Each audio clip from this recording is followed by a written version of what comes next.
വികസിത കേരളത്തിന്റെ മുന്നണി പോരാളികളായി ഉയരുവാൻ തയ്യാറെടുക്കുകയാണ് ബിജെപിയുടെ യുവശക്തി. കേരളത്തിന്റെ ഭാവി ഈ യുവാക്കളുടെ കൈകളിൽ സുരക്ഷിതമാണ്. വിവിധ മേഖലകൾ, വ്യത്യസ്ത പശ്ചാത്തലങ്ങൾ. ഒരുമിച്ച് ഇവർ വികസനത്തിന്റെ പുതിയ രാഷ്ട്രീയ സംസ്കാരം പടുത്തുയർത്തും. പഞ്ചായത്തിന്റെ അനീതിയോട് പൊരുതി ജയിച്ച അതുൽ കൃഷ്ണ, അഴിമതിയുടെ കോൺഗ്രസ് രാഷ്ട്രീയത്തോട് വിട ചൊല്ലി ബിജെപിക്കൊപ്പം ചേർന്ന റോബിൻ ജേക്കബ് രാജൻ, വട്ടിയൂർക്കാവിന്റെ വികസന സ്വപ്നങ്ങൾ സാക്ഷാത്കരിക്കുവാൻ നന്ദ ഭാർഗവ്,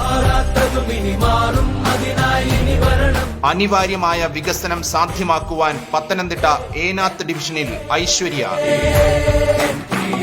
മരിയാപുരം ജില്ലാ ഡിവിഷനിലെ ബിജെപി സ്ഥാനാർത്ഥി സ്റ്റെഫിൻ സ്റ്റീഫൻ, കൊടുങ്ങല്ലൂർ നഗരസഭയിലെ പടനയിലിൽ മേഘ്ന ലിജീഷ്, ഇടവക്കോട് സ്ഥാനാർത്ഥി ബോക്സർ സ്വാതി എസ് കുമാർ തുടങ്ങി ഈ നിര അവസാനിക്കുന്നില്ല. ബിജെപി യുവാക്കൾക്കായി തുറന്നിടുന്നത് അതിരുകളില്ലാത്ത ആകാശം. മാറ്റത്തിനായി ബിജെപി എൻഡിഎക്കൊപ്പം അണിചേരാം. ഈ യുവനിരയ്ക്ക് വോട്ട് നൽകി വികസിത കേരളത്തിലേക്കുള്ള യാത്രയിൽ പങ്കാളികളാകാം.